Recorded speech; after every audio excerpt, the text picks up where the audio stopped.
अस्सलाम वालेकुम, आप देख रहे हैं प्रोग्राम द टॉक शो और मैं हूं बतूल राजपूत। आज दो अहम मौज़ूआत के हवाले से बात करेंगे। सबसे पहले शहबाज शरीफ साहब ने एक प्रेस कॉन्फ्रेंस की है जिसमें उन्होंने कहा है कि एहतसाब के लिए सबका बराबर होना ज़रूरी है और 45 सालों में एहतसाब का निशाना सियासतदान बने हैं। ये इस वक्त उन्हें कहने की ज़रूरत क्यों पड़ी है? क्या वो कवर अप करना चाह रहे हैं जो पहले नैरेटिव था PMLN का, और फिर ये भी खबरें आई कि लंदन में इनको थोड़ा न्यूट्रलाइज़ करने की कोशिश की जा रही है कि इस्टेब्लिशमेंट के हवाले से आपने बात नहीं करनी। लेकिन इस प्रेस कॉन्फ्रेंस को एग्जैक्टली करने का मकसद एटलीस्ट मुझे नहीं समझ आया कि वो क्या क्लैरिफाई करना चाह रहे थे। इस पर भी बात करेंगे। सना मिर्ज़ा साहब मेरे साथ मौजूद होंगी, माजिद निज़ामी साहब मुझे ज्वाइन करेंगे और कैसर अहमद शेख साहब नून लीग से। और प्रोग्राम के आखिरी हिस्से में ये डिस्कस करेंगे कि पाकिस्तान की अफ़गान पॉलिसी बार बार तब्दील क्यों होती रही है पिछले 2 साल में। एक दफ़ा हम बहुत एग्रेसिव हो जाते हैं, फिर हम स्लो डाउन करते हैं, डोमेस्टिक पॉलिसी में मसरूफ़ हो जाते हैं, लेकिन US पुल आउट के बाद वो कौन सा पॉइंट है बार बार जो हम मिस कर रहे हैं और क्यों मिस कर रहे हैं। बहुत शुक्रिया सारे मेहमानों को मुझे ज्वाइन करने के लिए। सना, आप बताइएगा, आपने सुनी है प्रेस कॉन्फ्रेंस, आपको कोई ख़ास बात इसमें नज़र आई? क्योंकि I read the news toys, लेकिन मुझे मकसद एग्जैक्टली समझ नहीं आया प्रेस कॉन्फ्रेंस करने का शहबाज शरीफ।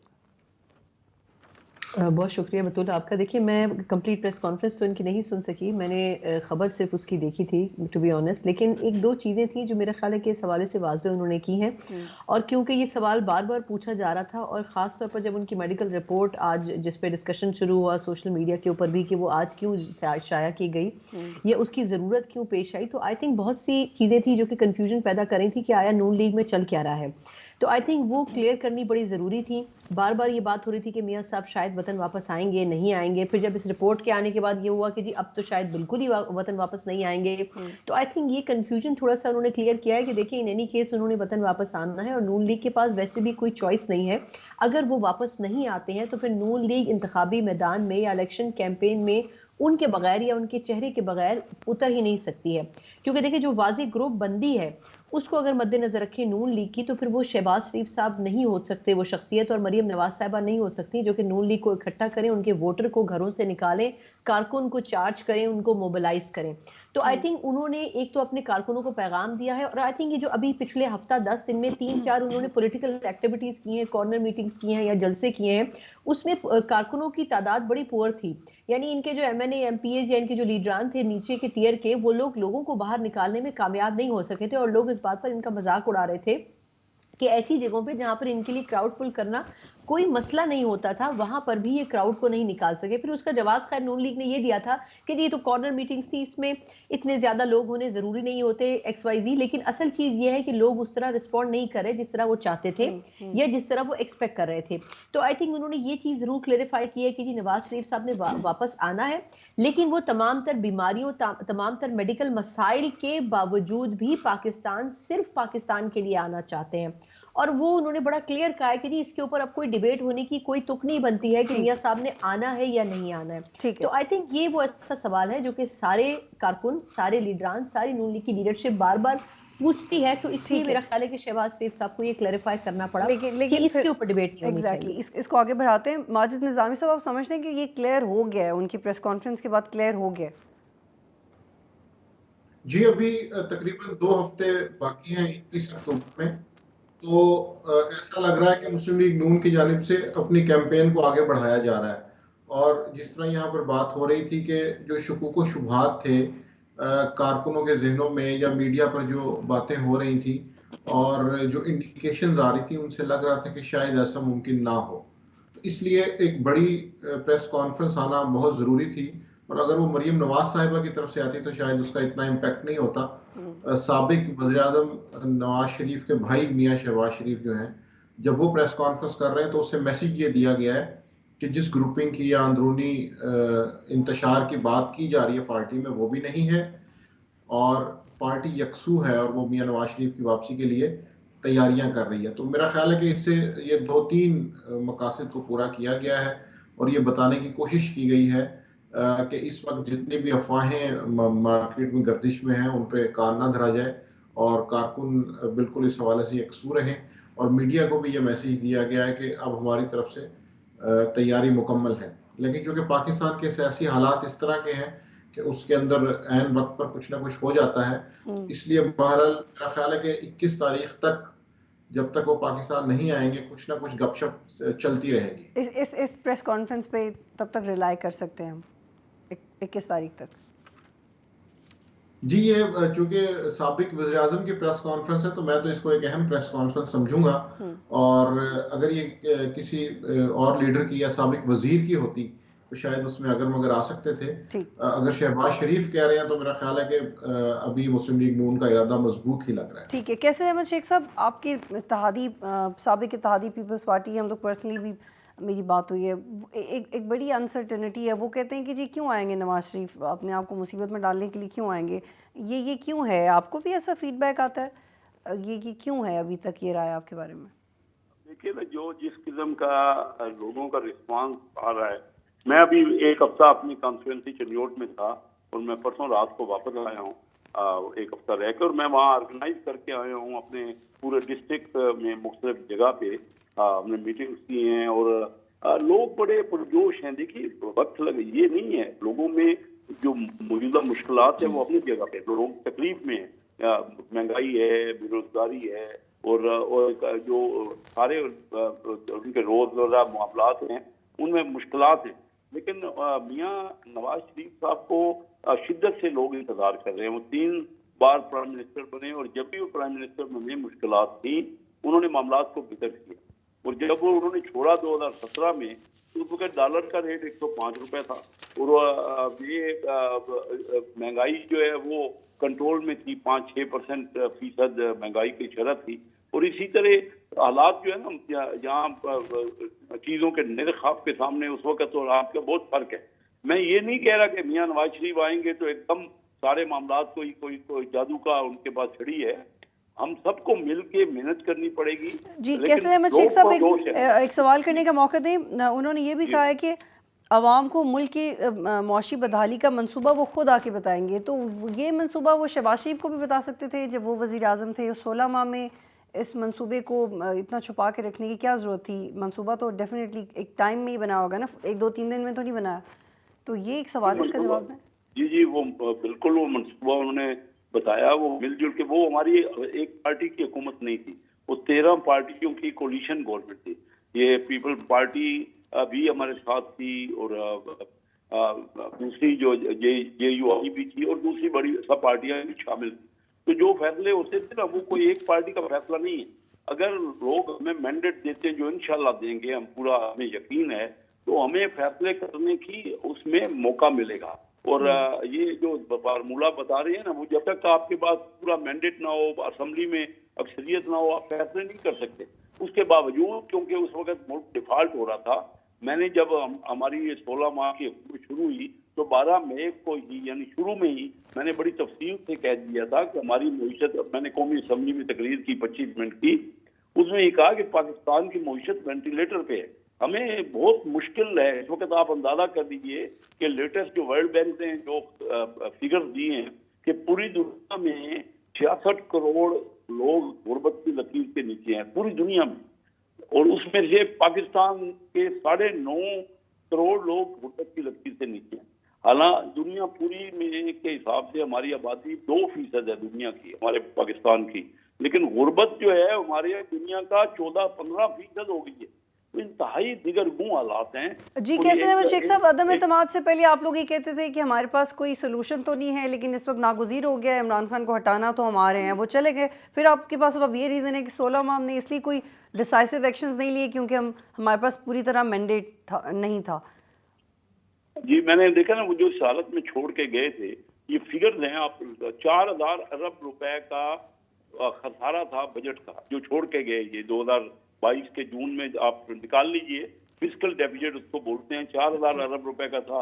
इंपोर्ट और एक्सपोर्ट का गैप, उस वक्त इंपोर्ट 40 अरब डॉलर की थी, एक्सपोर्ट 30 अरब डॉलर की थी।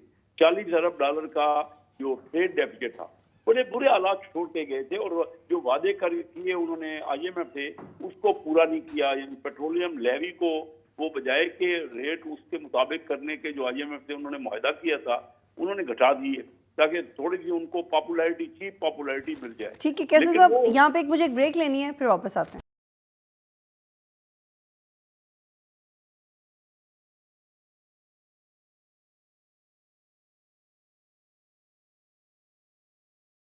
प्रोग्राम में खुशामदीद। कैसे साहब, ये आपसे ये सवाल करना चाह रही हूँ मैं, फिर बाकी मेहमानों के पास जाऊँगी। मुझे ये बताइएगा कि इस बात के हवाले से क्या स्ट्रैटेजी है नून लीग की? अब एंटायर इस्टेब्लिशमेंट मौक़िफ़ इख्तियार नहीं करना, फिर क्या मौक़िफ़ इख्तियार करना है, और वो उन बातों से किस तरह से पीछे हट सकते हैं जो नवाज शरीफ साहब बड़े कॉन्फिडेंस से कहते थे? एग्जैक्टली उनका क्या बयानिया होगा? क्योंकि वो कहते हैं कि जी हर मामला, मुशर्रफ का मामला भी अल्लाह पे छोड़ दिया, बाकी मामला भी अल्लाह पे छोड़ दिया। तो ये तो इतनी कन्विंसिंग स्टेटमेंट्स नहीं है जो सुनने में आ रही। देखिए, ये पाकिस्तान में ये जो ट्रेडिशन हो गई है ना एंटी इस्टेब्लिशमेंट, देखिए इस्टेब्लिशमेंट भी पाकिस्तान की है, हमारी अपनी है। और अगर हम आपस में मुआहदाराई करते रहेंगे और एक दूसरे को चोर डाकू और यही कहते रहेंगे तो हमारा मुल्क कभी इस पॉलिटिकल टर्माइल में आगे नहीं बढ़ सकेगा। जो हम तो ये चाह रहे हैं कि पूरे तो जो चोर डाकू है उसको भी नहीं कहेंगे? नहीं, वो तो आज की प्रेस कॉन्फ्रेंस में मियां शहबाज शरीफ साहब ने खुल के कह दिया कि एहतसाब तो अपनी जगह पे जारी रहेगा। अगर किसी ने गलत काम किया है उसके खिलाफ तो लेकिन एहतसाब का अमल जारी है। लेकिन खामखा की जो एक दुश्मनी है, यानी हम पॉलिटिकल आपस में, तो यानी कि नवाज शरीफ पहले खामखा क्या भी कर रहे थे? आप इस बात से एग्री करते हैं कि खामखा भी कर रहे थे? खामखा ये कर रहे थे ना, जो पीटीआई ने जो हमसे झगड़ा मोल लिया और वो बैठने को भी तैयार नहीं थे। वो तो हर सूरत में जो दुश्मनी कर रहे थे ना, वो तो चाहते ही नहीं थे कि मुल्क स्टेबल हो। वो तो चाहते थे तो जो मरियम नवाज और नवाज शरीफ तनकीद करते रहे उसमें से भी कुछ ऐसा खामखा हो सकता है? तनकीद, देखिए हम एहतसाब की जो बात आप कर रही हैं, एहतसाब तो लाजमी है हर वक्त। हमने कहाँ तनकीद किसके, हम तो चाह रहे थे हर वक्त आए बैठे हमारे साथ और चार्टर ऑफ इकॉनमी की बात हर फोरम से हमारे यहाँ हुई। मैंने मियाँ शहबाज शरीफ साहब ने की, बिलावल भुट्टो जरदारी साहब ने तकारीर की। मेरी हर प्रोग्राम में, जो भी आपने प्रोग्राम किसी भी टीवी चैनल पे मेरा देखा होगा, उसमें यही बात है कि आइए बैठिए चार्टर ऑफ इकॉनमी करेंगे। क्योंकि मैं स्टैंडिंग कमेटी जो नेशनल असेंबली की फाइनेंस, ठीक है, कैसे साहब kindly I hold you here. Sana Mirza साहब, एक बड़ा लॉजिकल सा जुमला है कि अगर चार्टर ऑफ इकोनॉमी हो जाएगा तो जो वोटर है उसको किस तरह से समझ आएगा कि किसको वोट देना है, अगर सभी एक तरह का प्लान दे देंगे? वैसे ये भी होता है डेवलपिंग इकोनॉमीज़ में कि एक ही दफ़ा एक प्लान बन जाता है और फिर उसको पॉलिटिकली डिस्टर्ब नहीं किया जाता। आपकी क्या राय है इसके बारे में? देखिए, मेरा ख्याल है कि जिस तरह SIFC का प्रोजेक्ट लेकर चल रहे हैं, अब उसमें हमारी फ़ौज भी शामिल है, हमारी गवर्नमेंट भी शामिल है, जो साबका गवर्नमेंट थी वो भी, जो अभी मौजूदा निगरां सेटअप है वो भी, और जो आगे आने वाली गवर्नमेंट होगी वो भी। क्योंकि अगर ये बात दुरुस्त है कैसर साहब की कि अगर तमाम political parties charter of economy कर लें तो इसमें कोई हर्ज नहीं है। कम से कम मुल्क के मफाद के लिए अगर आप एक पॉइंट पे यकसू होकर सोचेंगे और उस पर अमल करेंगे तभी ये सब कुछ हो सकेगा। देखिए, जितनी पॉलिटिकल पार्टीज हैं वो कोई भी ऐसी नहीं है जो कि 20 साल या 30 साल या 40 साल का मंसूबा या 50 साल का मंसूबा, अगर हम चाइना को कंपेयर करें तो लेकर आए। हम ज़्यादा से ज़्यादा 5 साल का मंसूबा लेकर आते हैं, और वो भी जब हम हुकूमत में आए हुए 1-1.5 साल हो जाता है तो हम उन मंसूबों पर काम करते हैं जो कि हमारे टेन्योर के आखिरी साल के अंदर कंप्लीट हो जाए। क्योंकि हमें पता होता है कि जो अगली गवर्नमेंट आएगी अगर वो हमारी नहीं हुई तो वो मंसूबे खत्म होना तो दूर की बात है, वो जहां पर है वहीं पर रुक जाएंगे या फिर उनके खिलाफ इंक्वायरी खुल जाएगी। तो आई थिंक ये बड़ा ज़रूरी है कि हम ऐसे प्रोजेक्ट्स के ऊपर काम करें जो लॉन्ग टर्म चलें, और अगर लॉन्ग टर्म आपने किसी प्रोजेक्ट को चलाना है तो उसके लिए कंसेंसस होना बहुत ज़रूरी है। पॉलिटिकल पार्टीज जो है उनमें कंसेंसस नहीं होता, वो अपने मफादात के लिए ही प्रोजेक्ट्स को लगाती हैं। किसी भी पॉलिटिकल पार्टी का टेन्योर आप देख लें, ठीक, पीपल्स पार्टी जब गई तो उनके प्रोजेक्ट के ऊपर नून लीग ने क्रिटिसाइज किया, नून लीग जब गई तो PTI आई, उन्होंने उनके प्रोजेक्ट को होल्ड कर दिया, और PTI जो मंसूबे शुरू करके गई थी उनका आज तक कोई ठीक है। सना, एक और जाविये से जवाब दीजिएगा कि आप क्या समझती हैं कि ये ठीक है, ये एक बड़ा पॉजिटिव और बड़ी ऑप्टिमिस्टिक अप्रोच है कि तसादुम की पॉलिसी नहीं होनी चाहिए, कन्फ्रंटेशन नहीं होनी चाहिए, लेकिन कोई सियासी रख रखाव भी चीज़ होती है, जो आपने बात कही है उस पर कायम रहना भी कोई चीज़ होती है। आपके वोटर की आपके साथ एक एक्सपेक्टेशन होती है, आप 16 माह कहते हैं हमारे साथ ज़्यादती हुई है, पहले एहतसाब होगा, फिर इलेक्शंस होगा, फिर एकदम से आप माफ़ कर देते हैं, तो इसका मतलब है कि आपने डील कर लिया। It reflects that you have done something else. और जो आप, अगर आप पहले आप कह रहे थे आपके साथ बुरा हुआ है फिर आपने उसको इग्नोर कर दिया, तो आप जो ट्रैक रिकॉर्ड रहा है नवाज शरीफ का कि वो बड़े स्ट्रेट फॉरवर्डली रहे हैं, उनका एटीट्यूड रहा है, लेकिन इस दफ़ा वाकई ये हो जाएगा कि वो अपनी ताकत भी शेयर करने के लिए आमादा हो जाएंगे, वो बड़ा फ्लेक्सिबली ट्रीट करेंगे इदारों को, जो माजी में उन्होंने नहीं किया?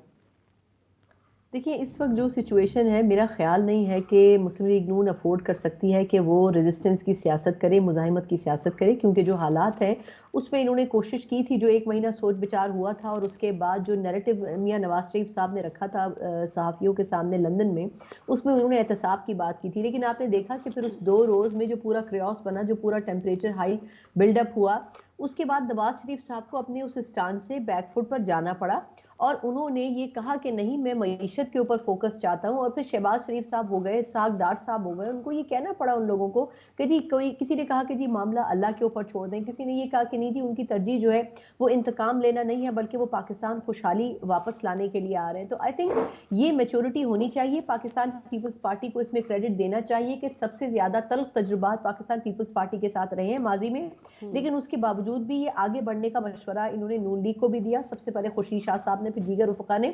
और इस वक्त इवेंचुअली आपको ये करना पड़ेगा, अगर आपने एस्टेब्लिशमेंट की रेट को कंसिडर नहीं किया, जो कि अनकंडीशनली मौजूद है हमारी सियासत में, तो बेहतर यह है कि हम सियासत ना करें। क्योंकि अगर आप ये समझेंगे कि आप इदारों को महदूद कर देंगे, तो पहले प्रैक्टिकली आपको उसको इम्प्लीमेंट करना पड़ेगा। अब अगर हम हवा में बात करते हैं कि जी ये सब नहीं होना चाहिए, तो प्रैक्टिकल ग्राउंड के ऊपर आप किसी रेट को जो है वो अप्लाई नहीं कर पाते, आप हुकूमत की रेट को भी नहीं कर पाते, आप पार्लियामेंट की भी नहीं कर पाते। अगर आप अदलिया की भी बात ले लें, आपने प्रैक्टिस एंड प्रोसीजर एक्ट बनाया, लेकिन उसका हाल क्या हुआ?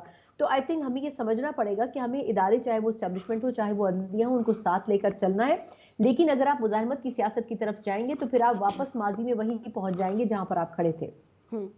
माजिद, आपको याद है कि जिस वक्त 9 मई से पहले मुज़ाकरात हो रहे थे पीटीआई के साथ, तो उस वक्त भी नवाज शरीफ ने कहा था कि बात नहीं करना चाहते इमरान खान से, और इमरान खान ने भी कहा था कि बात नहीं करना चाहते। तो उस वक्त भी इनका ये था कि ये इनके पॉलिसी थी कि बड़ी एग्रेसिवली बहुत एग्रेसिव हो जाएंगे अब नवाज शरीफ। तो वो एग्रेसिवनेस अब कम हो गई और कम ही रहेगी। आप समझते हैं कि वो कम ही रहेगी, और जो सना कह रही है कि ये कि एक लेवल ऑफ मेच्योरिटी है जो कि अटेन कर लेना चाहिए, वो आ गया लेवल? जी, ये जिस तरह हमारे मोसेस पैनलिस्ट यहाँ पे बात कर रहे थे कि ये कुछ चीजें प्रैक्टिकली डिस्कस करनी चाहिए। इशू ये है कि जितनी भी सियासी जमातें हैं पाकिस्तान की रिसेंट पॉलिटिकल हिस्ट्री में, जब तहरीक इंसाफ के दौर में मुस्लिम लीग नून के साथ विक्टिमाइजेशन हो रही थी या उन्हें इंतकाम का निशाना बनाया जा रहा था, उस वक्त तहरीक इंसाफ इस मूड में नहीं थी। हालांकि मुआशी हालात उस वक्त भी बुरे थे। जब मुस्लिम लीग नून और पीडीएम की हुकूमत आई, उस वक्त वो उनका अपर हैंड था और मुस्लिम लीग नून की बजाय तहरीक इंसाफ मुश्किलात का शिकार हुई। उस टाइम मुस्लिम लीग नून का कोई मूड नहीं था। अब चूंकि तहरीक इंसाफ बिल्कुल ही उसे वो दीवार से लग चुकी है और सियासी मुश्किलात में बेहद इजाफा हो चुका है, तो इसलिए मुस्लिम लीग नून और पीपल्स पार्टी को सरदस्त कोई ऐसी फिक्र नहीं है कि वो इस मामले पे कोई कंसेंसस बनाए। उसकी वजह यह है कि उनका हरीफ या जो उनकी अपोजिशन है वो इस टाइम बिल्कुल कमजोर है, और जब वो तवाना होगी उस वक्त शायद वो उनसे बात करें। जिस तरह आपने निशानदही की कि मियां नवाज शरीफ ने ये बात कही थी, तो ये दुरुस्त है। अभी भी चूंकि मुस्लिम लीग नून को और तहरीक और पीपल्स पार्टी को ये लग रहा है कि वो अपर हैंड पे है, उनका हाथ थोड़ा सा ऊपर है सियासी मामलात में, इसलिए फिलहाल उन्हें तहरीक इंसाफ के साथ कंसेंसस में जाने की जरूरत नहीं है। ये प्रैक्टिकल बात है। और जिस तरह मियां नवाज शरीफ के बारे में कहा जा रहा है कि उन्होंने कौमी मुजरिमों की और एहतसाब की बात की, मैं समझता हूँ कि वो टेस्टिंग द वाटर्स वाला मामला है कि वो सिर्फ चेक करना चाह रहे थे कि इसका रद्द-ए-अमल क्या आता है। तो 2013 में जब वो वज़ीर-ए-आज़म बनने लगे थे, उससे पहले भी उन्होंने एस्टेब्लिशमेंट से, रियासत से मुफ़ाहिमत कर ली थी, लेकिन उसके बाद साल 2 साल के अंदर मामलात फिर खराब हो गए। तो मुझे अभी ये लगता है कि इस वक्त दोनों फरीक, चूंकि इमरान खान मुखालिफ हैं और एस्टेब्लिशमेंट और मुस्लिम लीग नून दोनों ये चाहते हैं कि उनका कोई हल निकाला जाए, तो इसलिए उस मुखालफत की बिना पे ये लोग अभी इकट्ठे हैं। जब ये सारी चीज सॉल्व हो जाएगी, इलेक्शंस हो जाएंगे, तो हो सकता है उसके बाद एक दफा फिर हमें वही तारीख दोहराते हुए देखने को मिले कि जिसमें मियां नवाज शरीफ और एस्टेब्लिशमेंट फिर एक दूसरे के आमने सामने। बहुत शुक्रिया आप तीनों का प्रोग्राम में ज्वाइन करने के लिए। यहाँ पे एक ब्रेक लेते हैं, फिर वापस आएंगे।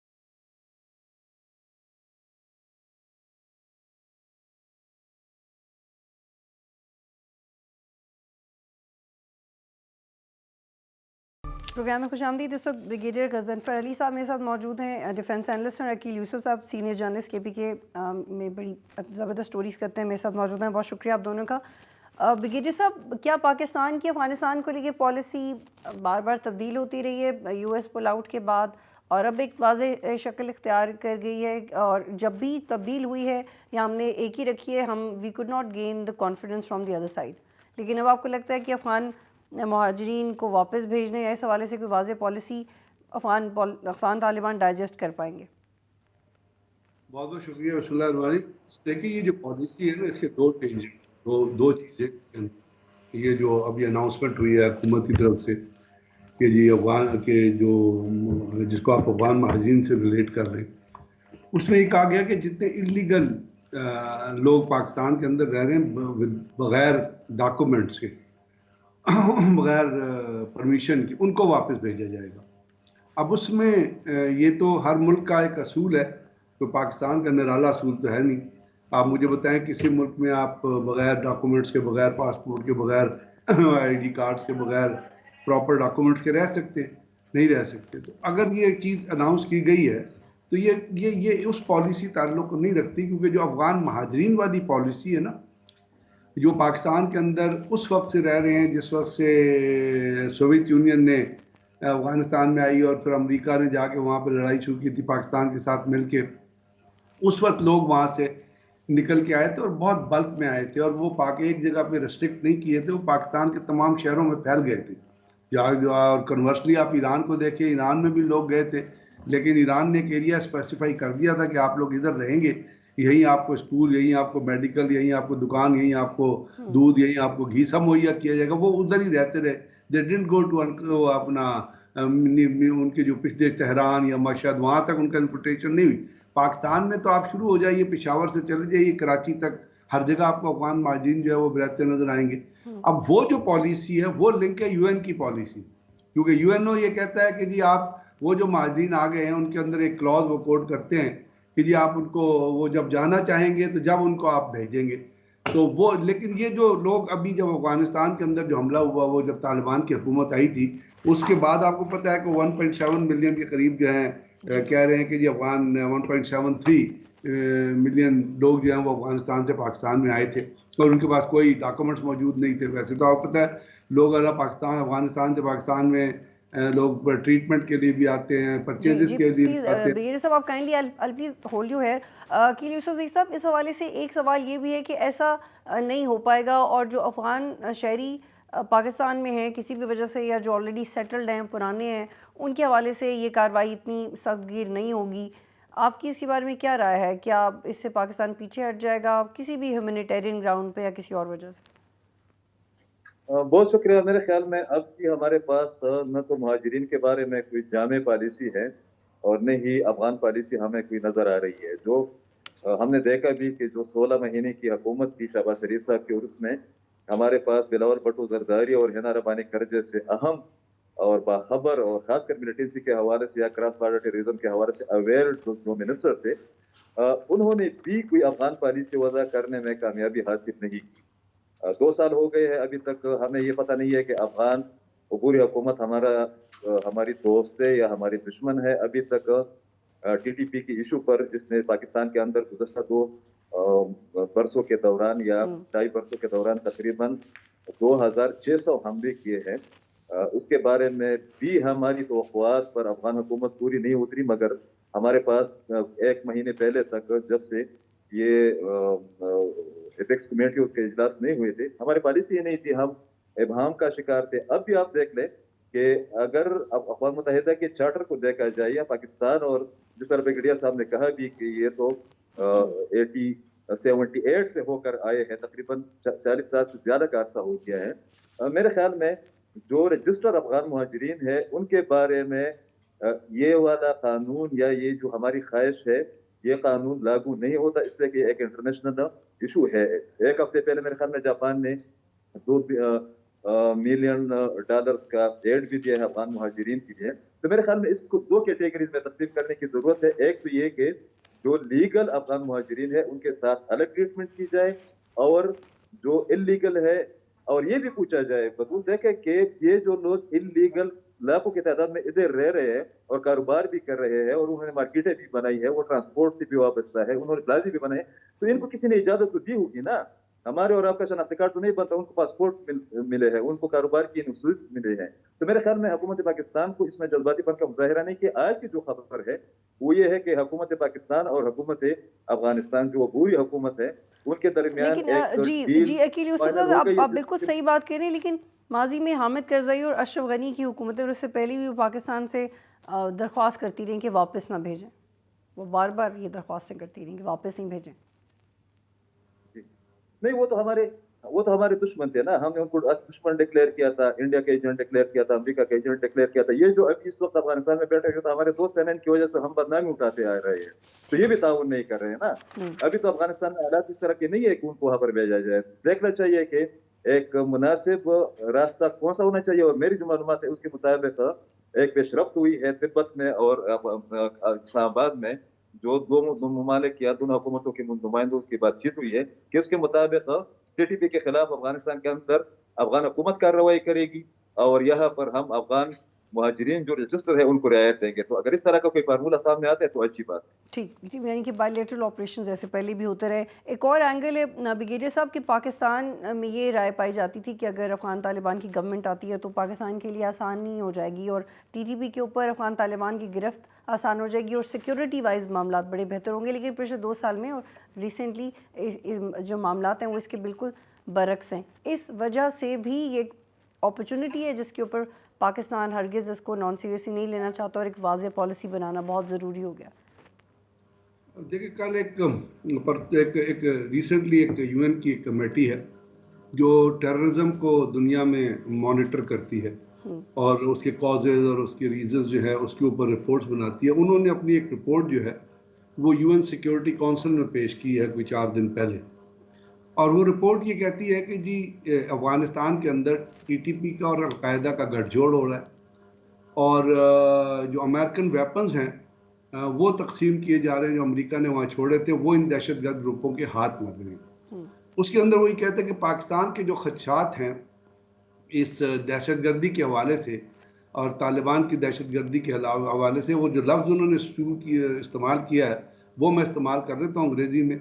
उन्होंने कहा जो पाकिस्तान के खदशात हैं दे आर वेल फाउंडेड और ये लोग जो हैं ये खत्ते के लिए ख़तरा बन जाएंगे, तो दुनिया को इसके ऊपर एक्शन करने की और नोटिस देने की ज़रूरत है। और उन्होंने ये लिखा है कि फाइल जो है ये कोई डस्ट ना पकड़ती रहे यूएनओ के अंदर, बल्कि इसके ऊपर एक्शन होना चाहिए और सेंट्रल एशियन रिपब्लिक को भी, पाकिस्तान को भी और बाकी लोगों को।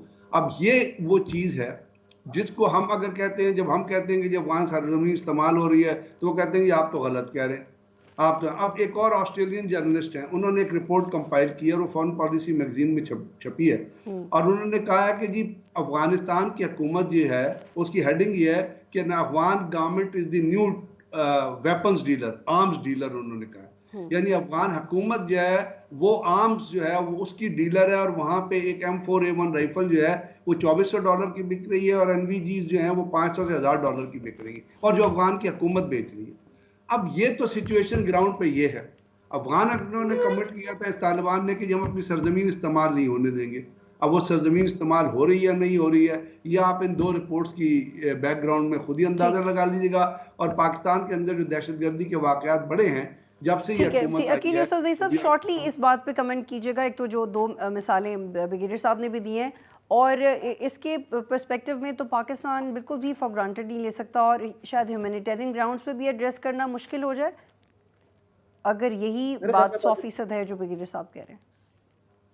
बिल्कुल, मेरे ख्याल में पाकिस्तान के लिए आगे बढ़ने के अलावा कोई रास्ता बाकी नहीं बचा है। जिस तरह ब्रिगेडियर साहब ने बताया भी, ये जो असलहे की डिटेल्स आ रही है या पाकिस्तान के अंदर जितनी की फोर्सेस पर हमले हो रहे हैं या जो अभी एक और रिपोर्ट सामने आई है इसके मुताबिक तकरीबन 2023 में 2022 के मुकाबले में तकरीबन हमलों में 52 से लेकर 72% तक इजाफा हुआ है। और खैबर पख्तूनख्वा बलूचिस्तान में हुकूमती रेट खासकर फोर्सेस की हमलों के पस मंजर में वो अमलन न होने के बराबर है। हम इलेक्शन में भी जा रहे हैं, यहाँ पर मुहाजिरीन का इशू भी है, अफगानिस्तान के अंदर कुछ और डेवलपमेंट भी हो रही है। तो मेरे ख्याल में पाकिस्तान को सख्त मगर वाज़ेह रवैया अख्तियार करना चाहिए। अलबत्ता मुहाजिरीन को अफगानिस्तान या पाकिस्तान के मामलात या बदअमनी का जिम्मेदार ठहराना ये मेरे ख्याल में अखलाकी तौर पर या सियासी तौर पर मेरे ख्याल ये कोई नहीं कर रहा, लेकिन एक जो इन्फ्लक्स है वो कंट्रोल्ड वे में होना चाहिए। के यूसुफ साहब राइट, बिल्कुल जी। ठीक है, बहुत शुक्रिया अब दोनों का प्रोग्राम में ज्वाइन करने के लिए। इजाज़त दीजिए, अल्लाह हाफ़िज़।